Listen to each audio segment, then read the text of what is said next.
Well, welcome everyone. Thank you very much indeed for joining me for this LSE General Course information session.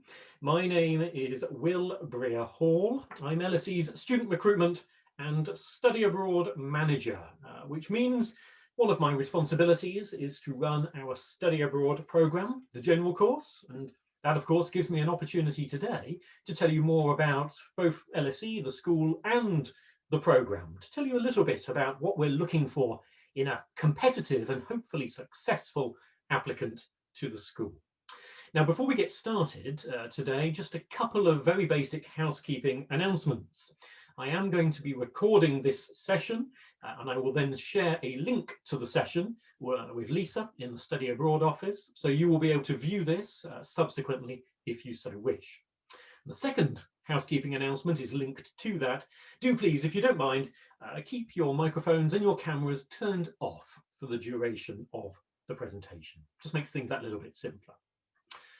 Now, I am very well aware that virtual sessions like this are rarely stimulating, especially when they're delivered by me. So I will try to be as brief as I possibly can, whilst still conveying to you the crucial, essential information you need before applying. If you would like further information, I encourage you to explore our website, and you will find the web address on each of the slides that you'll be looking at during the course of this presentation. What perhaps sessions like this do best, of course, is to allow you to ask me any questions that you might have. So when we get to the end of the presentation, I will then invite you to type your questions into the chat box, and I'll do my very best to answer as many of them as I possibly can. But with all of that said, and without any further ado, let's now begin. So, what is LSE? Let's begin with something very basic and very introductory. What is LSE? Well, it is, of course, as I'm sure you all know, I don't need to tell you this, the London School of Economics and Political Science. And political science is very important. We do teach economics. It would be odd if we didn't teach economics. But economics is only about a third, about 30% of what we teach, economics-related subjects. The majority of what we teach at LSE are essay-based, qualitative social science subjects. Indeed, everything that LSE teaches can be considered a social science. We are a dedicated social science institution, so you will not find at LSE any natural sciences. There's no engineering, no medicine at the school, purely social science. Having said that, quite a wide range of social science subjects. So if you have a look at the fields I've listed here on the screen, these fields are taught at the undergraduate level. We have at LSE 40 undergraduate degrees, and these are the areas within which they are taught. If you come to study abroad with us on the general course, you will be taking undergraduate courses, and therefore these are the areas within which you can study as a general course student at the school. But you're not limited to just those subject areas. LSE teaches about 140 or so graduate degrees as well. And that means we teach in more fields at the graduate level. And if you look at the subject areas I've highlighted in white, these are taught only to our graduate students. Now, as a study abroad student, as a general course student, you can't take a class in these subjects. You can't sit a graduate exam. You can't get credit for that. But you can attend any lecture that we teach at the school. So if you would like to attend a lecture in gender or human rights or media and communication, you're more than welcome to do so. You can attend any undergraduate or any graduate lecture.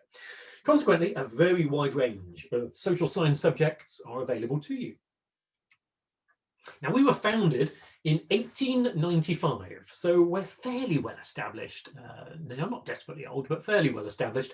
And of course, this academic year is a momentous one for LSE. We are 125 years old this year. This is our 125th birthday.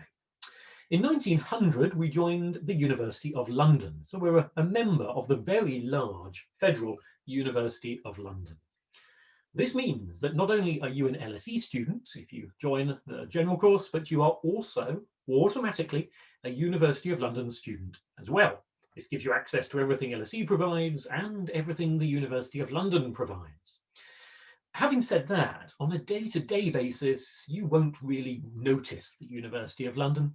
You're taught at LSE, following our curriculum on our campus. You're taught by our staff, you're using our facilities, living usually in LSE accommodation.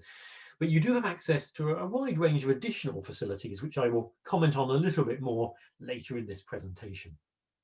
So the University of London, very large, LSE a relatively small part of it. Last year we had 11,373 students studying with us, 48% of whom were undergraduates. And as I mentioned, you would be part of that undergraduate cohort, so you would join that 48%. 54% of our students last year were female. This is not social engineering. It simply reflects the applications that we receive, and each year it's a fairly even split. It's always around 50%. What is less evenly split at LSE is the proportion of international students. Only 30% of LSE's students actually come from the UK. 70% of our students are from outside the UK, from overseas. They come from over 140 different countries. They speak over 100 different languages.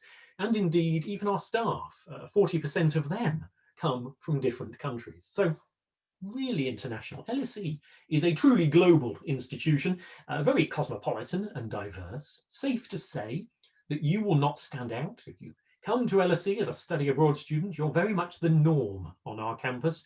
International students are the norm. And more importantly, you will make friends from all over the world and need never buy a holiday ever again. You'll have friends in every corner of the globe that you can go and stay with. One other point to highlight at this stage, and I really do hope that this doesn't come as a surprise to you. It is given away to some extent by the name of the institution. We are located in London, and not just in London, but in the very heart of the city.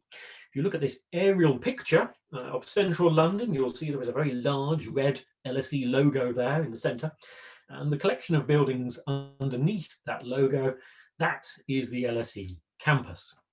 Just to the right in that picture, you've got the River Thames winding away into the distance, and those tall buildings at the top of the picture, that's the City of London, Europe's financial heart. So the LSE campus, very compact. You can walk across that site in about 90 seconds, maybe 2 minutes if you walk slowly. Very compact, certainly very compact compared to Smith's campus. And indeed, if you're very fond of Smith's campus, if you like trees and fields and birds and flowers, or indeed maybe you're looking for dreaming spires, I'm afraid LSE is a poor choice. I would have to recommend you look elsewhere. LSE is a very gritty, urban, downtown institution. It's a lively, vibrant and dynamic campus in the middle of the city. Arguably noisy, ugly and dirty as well. Less of the latter, of course, but very much part of London. We're not gated, we're not fenced, we grow organically out of the city. So do please be aware of that, be prepared for that. I will return to this later on, but just also to point out, you won't live on that central site. So whilst you will have housing in central London, within walking distance of the school, you won't actually be living on our central site, but I will return to that later on.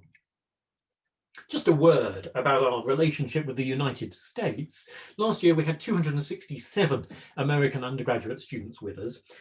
To be fair, most of those were on the general course, so they weren't pursuing degree programs, they were study abroad students, just like hopefully you will be in the future.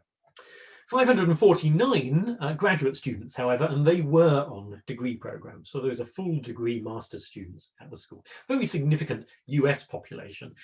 Because of that, there is an LSE Students' Union USA Society. If you wish to keep in touch with other American students whilst you're at LSE, you're more than welcome to do so, probably through that society. But if you're coming to LSE to escape American students, then join the Finnish Society or the Japanese or the Mexican Society instead. Entirely up to you. Lots of alumni in the States, and when you return to America from LSE, you will be able to get in touch with our alumni. So do, if you are interested in that, have a look at their website, the Alumni and Friends of LSE in the United States. They're all over the country. Right, so to the general course. What is the general course? Well, the general course is the name that LSE gave to its study abroad programme back in 1909. So it's fairly well established. We know more or less what we're doing now. The general course is called the general course because you're not part of a degree programme. You're able to take subjects from across all of our teaching. It's a full year, full academic year only. We don't offer any semester-long study at LSE. This is unusual. There are very, very few study abroad institutions in the world that require you to study for the full year. LSE is very much one of them. And we are big advocates for this. Two reasons. Firstly, many of the undergraduate courses that we offer are year-long in duration. So to complete them, to be assessed in those subjects, you need to be with us for the full academic year. That's a very practical reason. The other more philosophical reason is that we very strongly believe that to get the most out of any period of study abroad, whether it's at LSE or elsewhere, you need to go for the full year. Not only is it better academically for you, but personally in terms of your development, your opportunity to grow as an individual, the year is so much more rewarding. So we stick to the full academic year. We take over 300 students a year into the general course from all over the world. Over 150 institutions send students to the general course. It's fair to say that most of those are from the US. So our largest contingent of students is from US institutions. But having said that, many of the students we attract are international students studying at US institutions. So they're already studying abroad, and then they come to LSE for a further period of study abroad. You're fully integrated into undergraduate study at LSE, so you're in the same lectures and the same classes as regular LSE degree-seeking undergraduates. You are based in the same academic departments, you use all the same facilities, you live in the same accommodation. To all intents and purposes, you are a regular LSE student. The big differences are that you leave after 1 year, you don't complete a degree with us, and you have access to all of our undergraduate courses. Now, that isn't true for a degree-seeking student, but for you, you can select 4 courses from 4 entirely different departments, if you so wish, and at different levels. So you could choose beginner, intermediate, and advanced courses. It's up to you. You craft a program, you create a bespoke program that's right for you, that reflects your academic interests, and of course will gain you credit back at Smith when you return. So over 290 courses available. We support you through a dean for the general course. That's a member of faculty staff, academic staff, who's employed to look after you. We have a very extensive social calendar offering you all manner of opportunities that are subsidised, reduced in price by the school, just for general course students. That really helps you get more out of your experience with us. If you're interested in elected office, each year the general course cohort elects a member of that their number to stand as the Students' Union general course representative, the general course president. So you would have a voice on the Students' Union of LSE and reflect the views of your fellow students. Internship opportunities are available through a group called the Intern Group.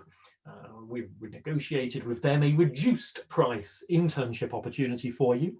That would be either before or after Christmas, during term time. You'd pay them a small fee, a relatively small fee, and they would guarantee you an internship. Or you could work with LSE Careers and apply for a competitive internship that would pay you a salary. And at the end of your time on the general course, whether you like it or not, you become an LSE alumnus for the rest of your life. And that gives you a whopping 10% off the cost of graduate study at LSE. Now, given how expensive we are, that's not a bad deal.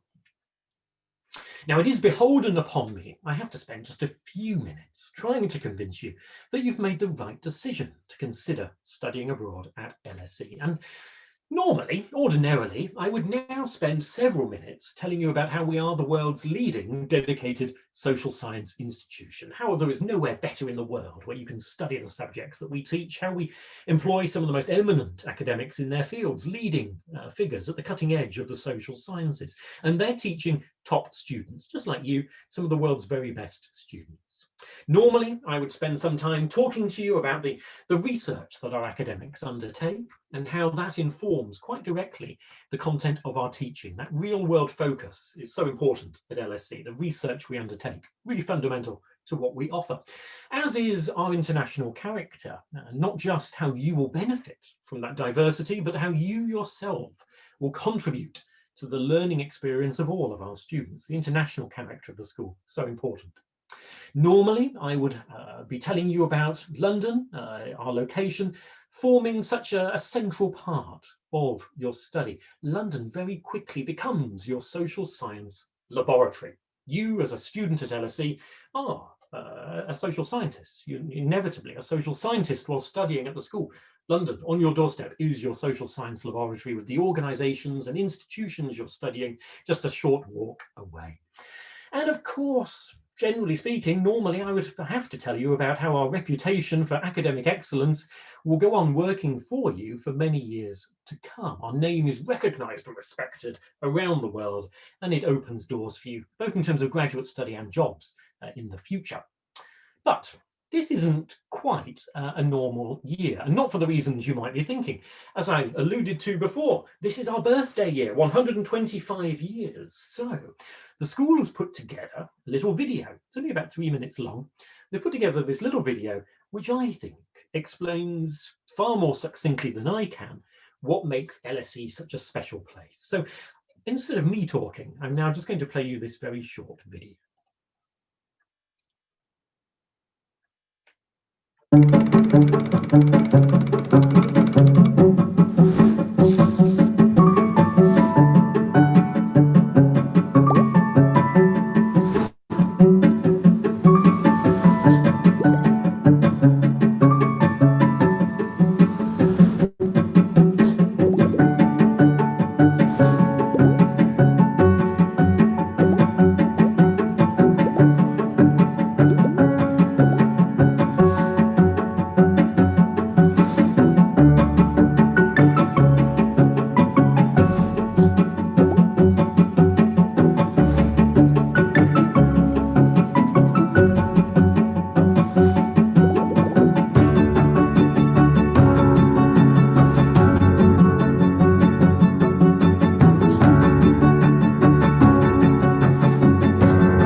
COVID-19. Over the next 4 years, the richest 1% controls more wealth now. The UK has fallen into its largest recession. The real risk a trade deal cannot be agreed with the UK. About the danger of climate change.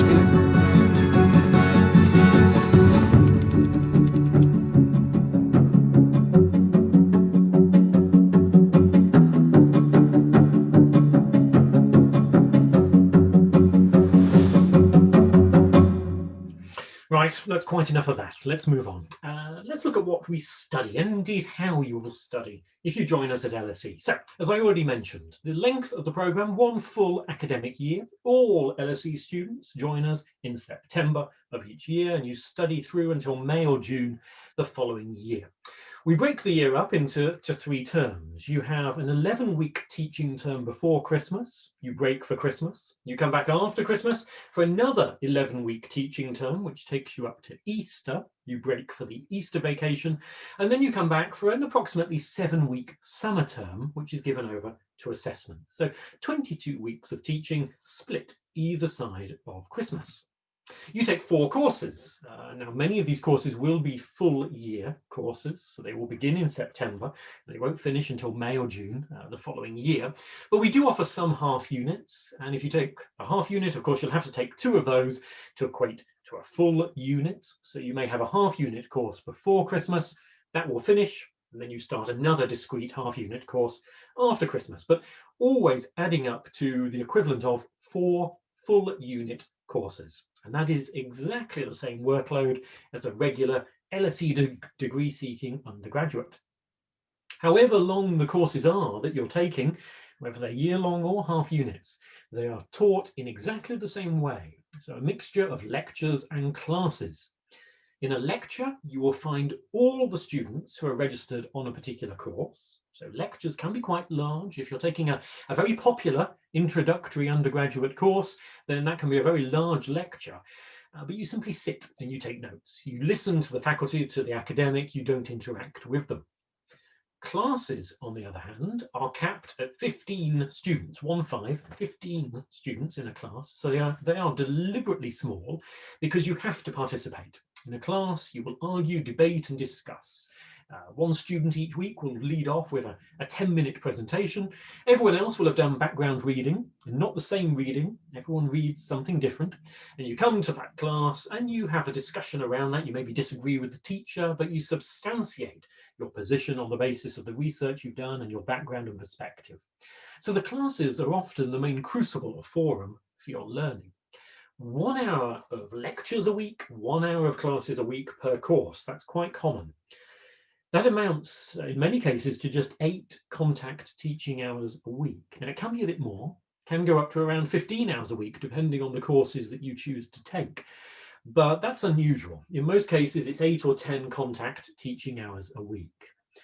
If you were only to do 8 or 10 hours of study a week, you would have a fantastic time at LSE. You would have a truly wonderful year with us, but I doubt you would do terribly well in terms of credit. It is essential that you do more than just 8 or 10 hours of contact teaching. Indeed, independent, self-motivated study is the key to success at LSE. I would encourage you to consider doing probably at least as much as 15 to 20 hours of personal study a week on top of your contact teaching.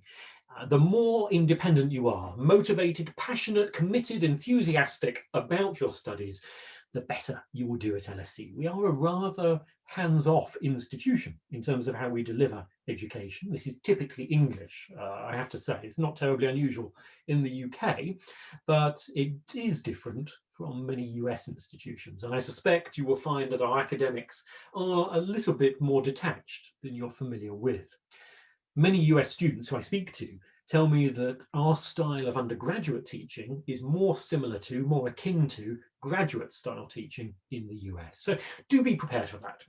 As long as you're prepared for that, you shouldn't have any problems. And rest assured, we won't just leave you to sink or swim. We will look after you. Indeed, many of my colleagues at LSE only have jobs at LSE because at least some of you have problems. If you have no problems, my poor colleagues are essentially unemployed. We have to put them out on the street with nothing to do, and that's very sad. So it's important that you are unhappy when you come to LSE, that you share your misery with my colleagues and give them a reason to get up in the morning and come onto campus and help you go on and enjoy your time with us and leave us successfully. We have a centre at LSE called LSE Life, as opposed to the far less popular LSE Death. LSE Life is a single one-stop shop for all manner of support whilst you're at the school. Do make full use of that.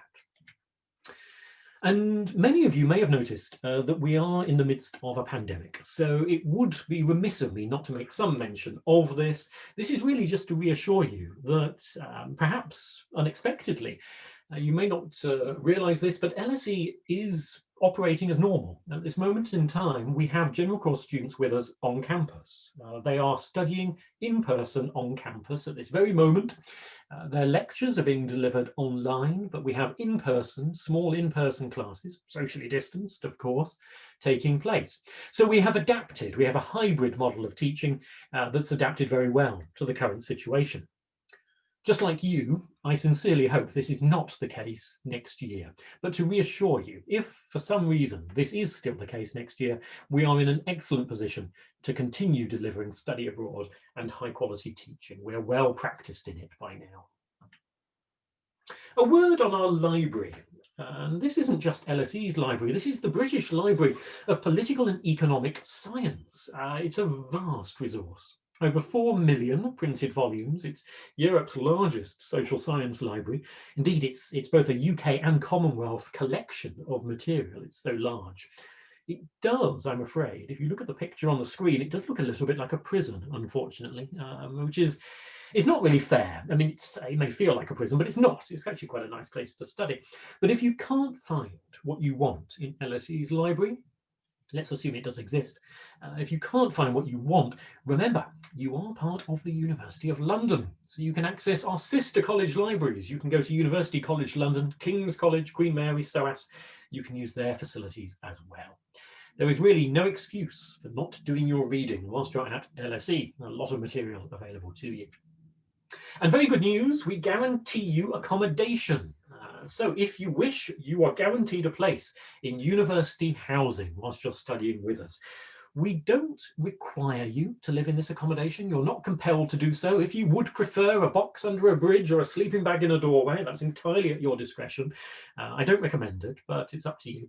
If you choose to live in LSE housing or University of London housing, bear in mind what I said before. It's not on our central London site, so you will be located in central London, but within walking distance of the school. You may need to get the bus or the tube to get to campus. On average, about 25-30 minutes walk from the school. And not only are the locations of our accommodations different, they vary in terms of style, type, facilities, and indeed price. So it's very important that you have a look on our website. Go to the accommodation pages of our website, and you'll see that we have virtual tours of each of our residences. Now, these tours are very cleverly shot to make all of the rooms look far larger than they actually are. But putting that to one side, still quite a useful way to see what facilities are on offer and find something that's right for you. As long as you apply by the end of May the 31st, in your year of entry, we will guarantee you a place. And just in case you didn't think you were going to enjoy yourself whilst you're on the general course, it is possible. If you try very, very, very hard, you might enjoy yourself. The best way to do this is through the general course social calendar that I mentioned. We have so many different activities for you, on-campus activities, Thanksgiving dinners in most years, and boat parties and weekends away, trips out in London to the theatre, London Eye, landmarks of the city. You might have a trip out to Bath or Stonehenge, weekends in Paris or Amsterdam, all at subsidised prices just for our general course students. So you really do get the most out of the year. In addition to that, join some of our clubs and societies. We have over 200 different clubs and societies run by students, for students, through the LSE Students' Union. National clubs and societies, cultural clubs and societies, ones reflecting academic interests and ones reflecting slightly more esoteric interests as well.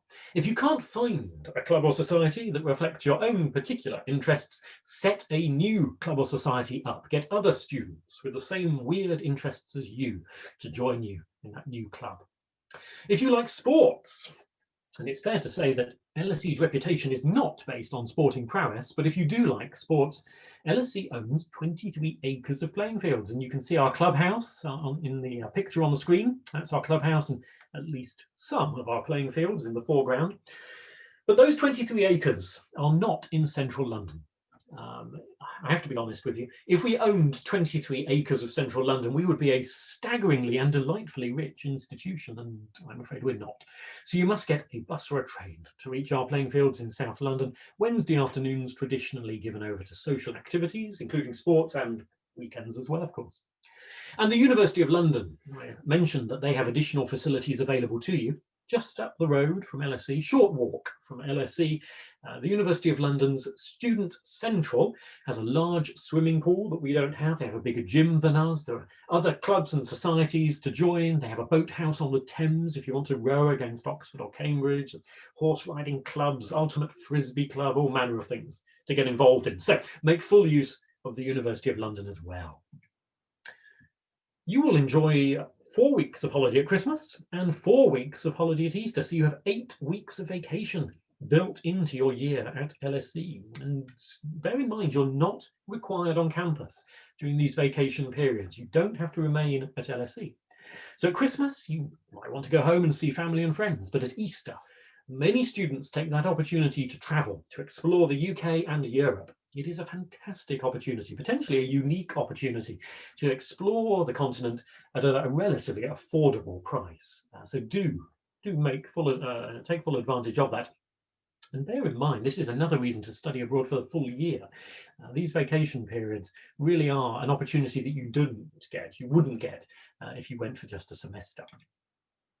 And here's something for your parents. Do reassure your parents there is a medical centre at LSE. Now, we hope you don't fall ill, heaven forfend that you do. But if you do, doctors and nurses on campus will look after you. The British taxpayer, indeed, will care for you free of charge through the terrible National Health Service. So you need not suffer in silence whilst you're with us. Now, that was in a very, very small nutshell. That was an introduction to LSE and what we can offer you. Let's now move on to look at what you need to offer us. So our entry requirements, relatively straightforward, I'm pleased to say. If you would like to study mainly qualitative subjects at LSE, essay-based subjects, we're looking to see that you have a GPA of at least 3.3 out of 4 after 3 semesters of study at Smith. If, on the other hand, you would like to take mainly, predominantly quantitative subjects at LSE, and by that I mean finance, econ, maths and stats, numerical subjects, you will need a slightly higher GPA, 3.5 out of 4 after 3 semesters. We do require those 3 semesters. You must have completed at least 2 years of study by the time that you join us. So you must be at least a junior when you come to LSE. We do accept seniors as well, but at least a junior. And you should have been studying in the year immediately prior to entry. We require 2 academic references, not personal and not professional. These must be academic references. We don't mind from which academics you get them. Please don't worry about their titles or their status. It's most important that they are familiar with your work. So a TA is absolutely fine if they're very familiar with your academic work. We like references from teachers who know the subject, are relevant to the subject that you want to study at LSE, but that's not required. The only academic references we're not terribly keen on are those from language teachers. So if you can avoid getting references from language teachers, any other academic reference is absolutely fine. Sensible course choices are very important. On the application form, we invite you to provide us with 6 indicative course choices. So you look at what we offer, you put down 6 choices based on what you hope to be able to study at the school. We won't commit you to these. You have an add-drop period at the start of the academic year, around 2 or 3 weeks, when you can completely change your course choices. But when you apply, we will look to see that you are a considered and thoughtful applicant, that you've looked at what we offer, you've matched it against your own academic background and what you would like to achieve whilst you're at LSE, and put together a sensible selection. Bear in mind that LSE is a 3-year degree teaching institution. So at LSE, at least, 100 level courses are the same as freshman and sophomore year courses in most US institutions. 200 level courses at LSE are the same as junior year courses in the US, and consequently are absolutely ideal for general course students. You should look mainly at 200 level courses. 300 level courses at LSE are the same as senior stroke graduate level courses at many US institutions, and therefore are very demanding. 300 level courses at LSE often assume quite a significant level of prior knowledge. This is particularly true in economics. Our economics courses are very maths based, they're very quantitative, and they do have quite prescribed prerequisites in many respects. So look carefully at the courses we offer. Don't go just on their titles, look at the content on our website. Put together a combination, perhaps 3 200 level, 1 300 level course that's right for you. If we have any doubts about it, we'll enter into a conversation with you. So before we make a decision on your application, we'll have a conversation with you about those choices, just in case it can be amended to make it more acceptable, more suitable. In addition, you'll need to provide a personal statement, relatively short and very academic in focus. So we're looking for your academic motivation rather than your personal interests, your likes, dislikes, hobbies, etc. We guide you in that. We have questions that you will need to answer. And you can apply from an LSE perspective. You can apply online from the 1st of January, but you must, of course, comply with and adhere to all the requirements of Smith College. So make sure you go through the internal process. From an LSE perspective, we open up on the 1st of January. It's free of charge. And from the moment we download your completed application, you will receive a decision from us within 7 working days. So we get back to you very swiftly before you have a chance to change your mind. In terms of the cost of studying on the general course, you continue to pay your Smith College tuition, so you don't pay any tuition to us, you continue to pay your home university tuition. Living in London, however, will cost about £1,300 per month, not per year, I'm afraid, per month. It is possible, if you try hard, it is possible to live on more than that each month. If you go out clubbing every night, if you jet off to Cannes, Nice and Rome every weekend, you will soon spend more. But if you budget relatively carefully, that will cover everything. Housing, food, books, travel, entertainment, everything within that £1,300 a month. You're able to work on the visa that you will need to come into the country. You're able to work up to 20 hours a week on or off campus during term time, and as much as you like in vacations. So you can earn some spending money, some pocket money through part-time jobs. And LSE Careers can help you with this. Do make full use of LSE Careers. They can help you with those part-time, term-time jobs. They can also help you with internships at the end of the general course over the summer months. And we have a range of GC, general course specific careers events, where you meet alumni, you can network with alums who've gone off and hopefully done well, and they can give you some connections, some information to guide you in your future career. Financial aid is available. All accepted students are invited to apply for a John C. Phelan General Course Scholarship. These are need-based. They are not merit-based. So need-based scholarships, we will ask you to complete a separate application form. We'll ask you all manner of intrusive questions about your personal and family finances, and then decide whether we can give you any money or not. One recipient of the John C. Phelan scholarships will then be awarded an International Students' House Accommodation Scholarship. So that student will receive free housing for the full academic year. Again, need-based on the basis of the John C. Phelan scholarship.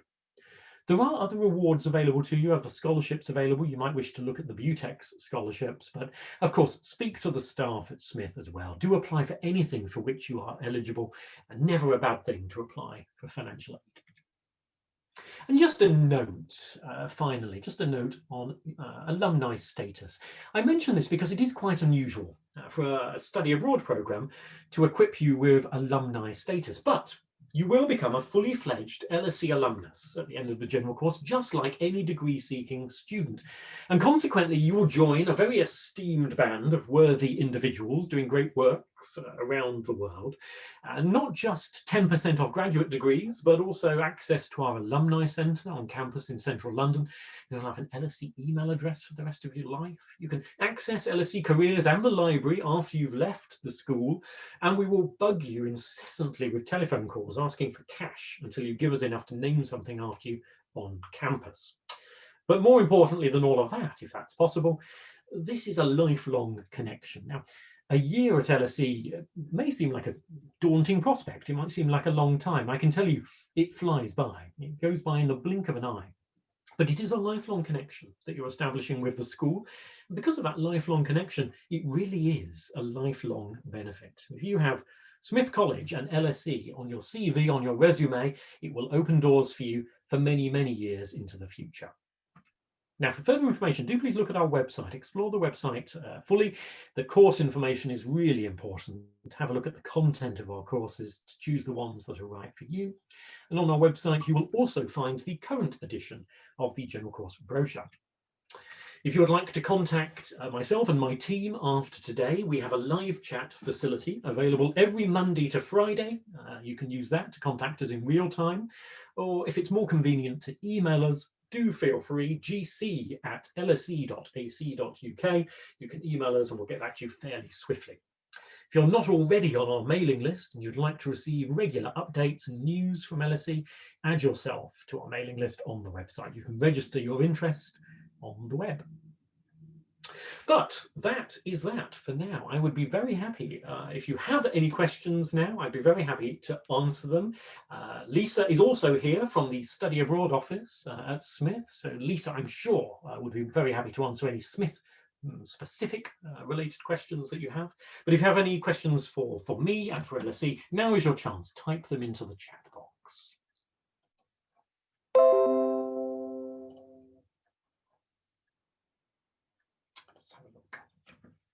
What are plans for Summer School 2021 LSE?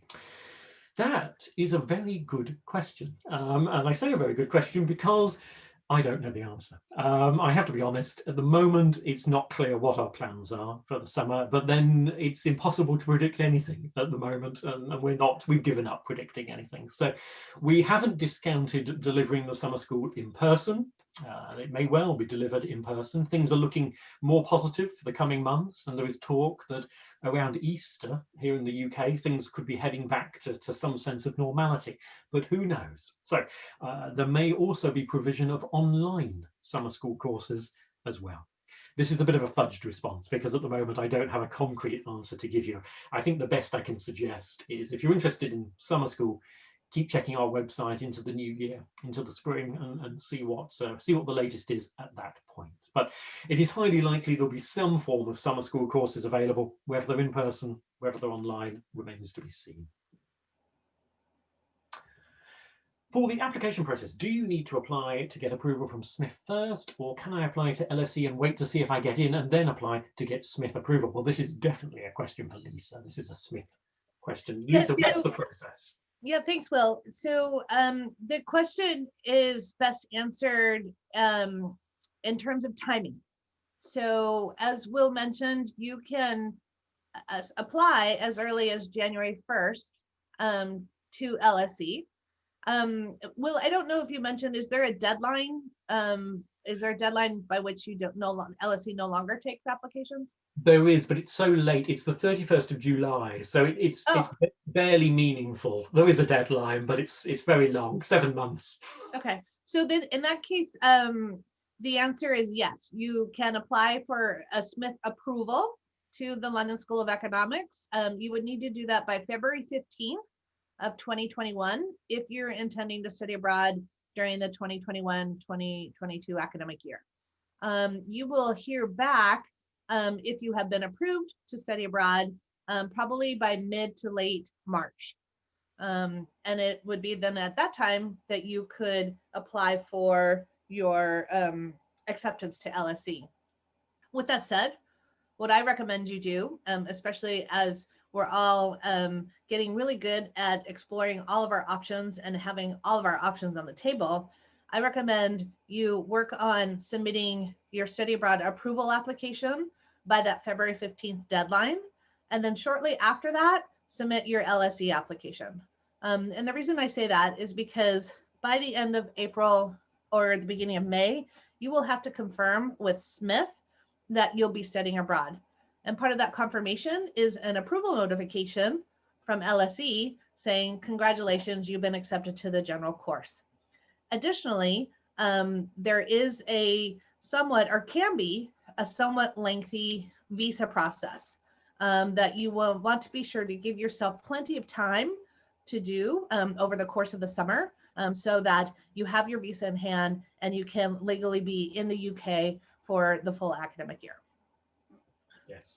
And I should reassure you as well that there will be no problem with you being accepted to LSE if you apply in March or April. And so if you're suitably qualified, you will still receive an offer. So it's not the case that places have all been awarded in mid-February or anything like that. Right.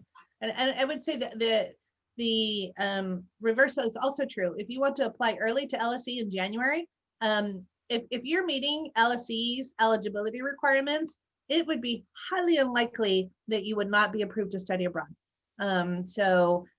You can visit the study abroad approval eligibility requirements on the study abroad website.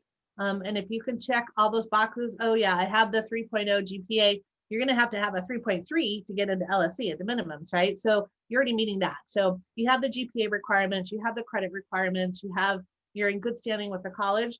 Again, there shouldn't be any reason why you wouldn't be approved to study abroad. So some students want to apply early to their study abroad destinations and to know that they can get in and then apply for study abroad approval. My personal recommendation is to do it somewhat simultaneously. Super, thank you, Lisa. Are there any more questions? Or Lisa, is there anything else you think I should have shared that I didn't, or that you would like to share that students need to know?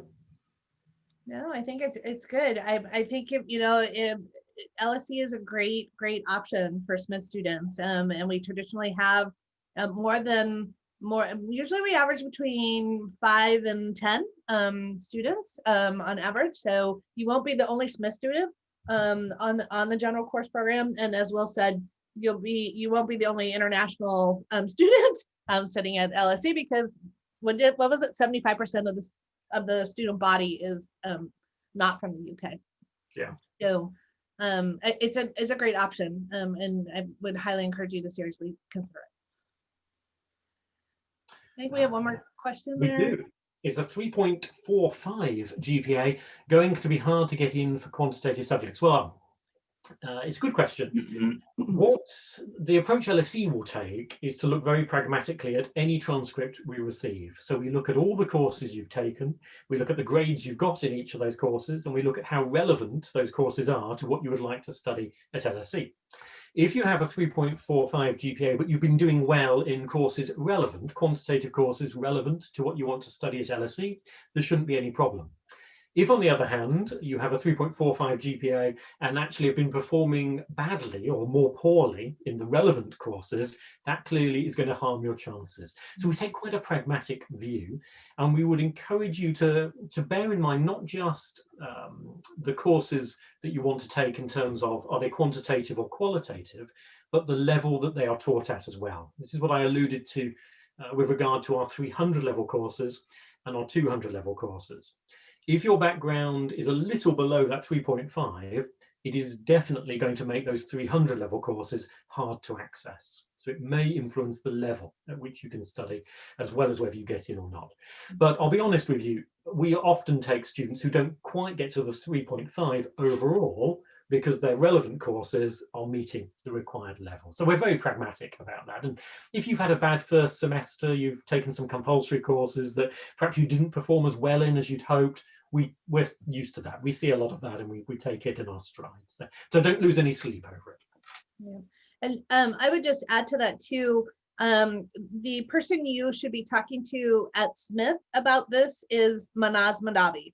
And Manaz is very familiar with the LSE courses, and she will be able to tell you, if a particular course is going to be too difficult for you because you don't have enough background for it, and so on and so forth. And she'll be able to give you some guidance in terms of which of the LSE courses would be best for your academic trajectory.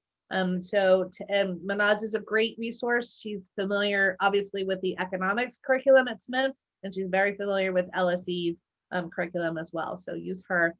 Also, Will, I don't know if you're aware of this, but Smith is now offering a quantitative economics major. I think that's helpful, and it is in response to an extent to students who have taken some higher level quantitative courses abroad and have not had the math skills they've struggled and stuff. And so we're looking at that. And Elizabeth, I don't know if that is what you're thinking of majoring in, but I would like to think that if you are doing the quantitative economics major, you would be sufficiently prepared for a good number of the courses that you could take at LSE. Not all of them, obviously, but a good number of them. That's really good to hear, because it will make a difference. It will open up more courses for students at the school. And I should add that if you are interested in quantitative courses at LSE, we have a guide on our website, a PDF guide, choosing economics courses. It's really worthwhile reading that. It tells you in a little bit more depth what we're looking for in a successful applicant to those particular courses. And rather scarily, it also tells you the failure rate amongst general course students for those courses. And for some of them, not many, but for some of them, it's quite high. So do look at that guide and make sure you've got the prerequisites, the background, before you take those particular courses. But great to hear that you've got that more quantitative set of courses. That's going to be a great help. Yeah. Good. Well, brilliant. I don't think there are any more questions now. As I said, you're always more than welcome to get in touch in the future. Do use those contact details, live chat and our email. Very happy to hear from you. Lisa's always delighted to hear from you, so you can go and speak to Lisa. But for now, I will simply encourage you to keep working hard and get very good grades. Stay safe and well, of course, and hopefully I'll be able to welcome you to London in the not too distant future. Thank you very much for coming along today. And Lisa, thank you so much for arranging this. Thank you, Will. I appreciate it. I know it's late in the evening for you, so I appreciate your time. Not at all. It's a pleasure. It's really nice to see you. And I look forward to seeing you back in the States very soon. Please. Take care. Thanks very much. you. Bye-bye. Bye.